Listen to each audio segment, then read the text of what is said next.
Dink net om wakker te word en te weet jou inkomste hang nie van jou alarmklok af nie. Ek doen 'n klein besigheid van die huis af, maar die inkomste is baie onvoorspelbaar.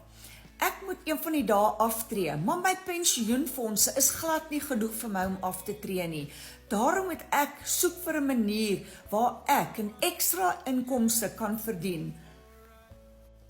Ek het begin om aanlyn te soek en ek het afgekom op 'n beginnersvriendelike program wat jou stap vir stap wys hoe om dollars aanlyn te verdien. Jy maak 100% profijt en jy hoef net 2 ure 'n dag te werk.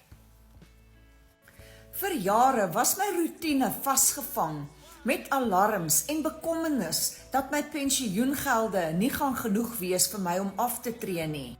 Toe ek nou leer hoe om aanlyne inkomste te bou, het ek besef dit is niks te doen met om harder te werk nie. Dit gaan alles oor slimmer werk. Nou verdien ek 'n ekstra inkomste van die huis af. Geen baas, geen alarmklok nie en ek doen alles in my eie tyd.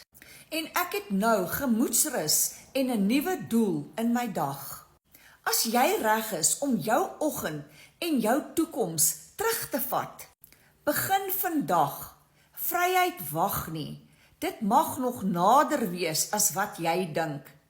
So, as jy belangstel, kommentaar, vryheid, en ek sal vir jou al die inligting stuur om uit te vind wat ek doen.